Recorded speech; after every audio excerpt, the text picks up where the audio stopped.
Welcome back to Special Report. The headline from today's Fox News Power Rankings has battleground Arizona moving from toss-up to lean Republican. Bill Hemmer is standing by at the billboard with that and what it could mean for both nominees' possible pathways to 270. But first, some developments in the balance of power and the race to control the Senate and the House. Several key Senate races are becoming more competitive. Michigan, Pennsylvania, and Wisconsin all shifting from lean Democrat to the toss-up category. With the current Senate balance of power at 51 Democrats, or those who caucus with them, 49 Republicans, the GOP may be poised to flip that chamber. We'll see on election night. On the House side, our power rankings have 22 races classified as toss-ups. The current balance of power in the House, 220 Republicans to 212 Democrats with 3 vacancies. And in tonight's 50 Races in 50 Days series, we focus on a contest new to our list of toss-ups, Virginia's 7th District, which has become one of the nation's most closely watched House races. Our Fox Power rankings shift that contest from lean Democrat to toss-up. Republican Derek Anderson is facing off against Democrat Eugene Vindman. Both have military backgrounds. Vindman, a retired Army colonel who rose to prominence after helping his brother, also an Army colonel, raise alarms with accusations that then President Trump pressured Ukrainian officials to investigate the Biden family. He's been focused on abortion and arguing that former President Trump is a threat to democracy. Anderson, a retired Army Green Beret, has led a campaign largely focused on the economy and immigration.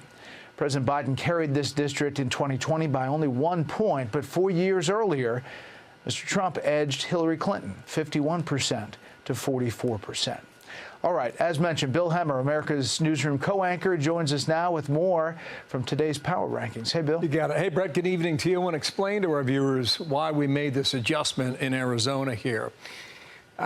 We took it from yellow. It's not a strong red. It's just a shade of red, okay? So that's the way we see it shaping up right now. And if that forecast is correct, this is what you're going to see as of Election Day come Tuesday, all right? Race to 270. We're going to have Trump starting maybe at 230 and Harris at 226, so a slight advantage for him as opposed to yesterday. This is the big reason why we made this change. These are 8 polls going back to the 3rd week of September. 7 of the 8 are in Trump's column. Some of them are outside the margin of error. You got the Wall Street Journal here a couple of weeks ago had Harris up 2 at 48-46, but even that one is within the margin of error. Hence the reason why we see the strength, rather, for Trump in the American Southwest. This graphic is very interesting, Brett. Just want to point out a couple things here, okay?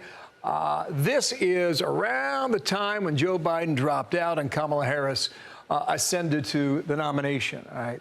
But on this chart, going way back to the beginning of last year, we think Trump's his ceiling has always been 50, down to 48, back to 50, down to 48, back to 50. So Trump has always traded within that margin. And on the issues, here's where he is. The economy, we've got Trump plus 7.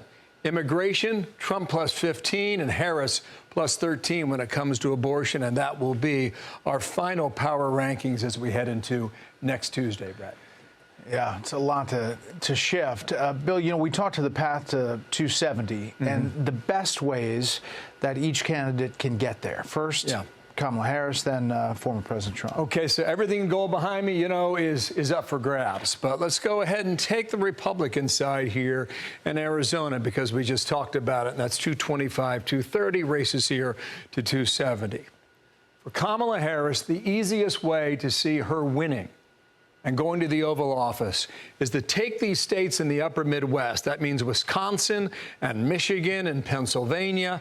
And then one shy, she picks up Nebraska too, which is that electoral vote in Omaha, Nebraska. Conversely now, let's go ahead and check out what Trump's team thinks, okay?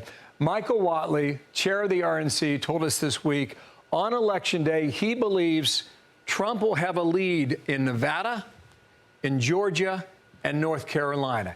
If he's right, and under this scenario, that's still 2 electoral votes shy for him to go back to the Oval Office and win his 2nd term in 12 years, okay? Going back to 2016, make that 8 years, 12 years if he wins another term. So what Trump will have to do under this scenario is go somewhere up here in the upper Midwest. And is that Wisconsin? Don't know, all right? Is that perhaps Michigan? that would do it as well.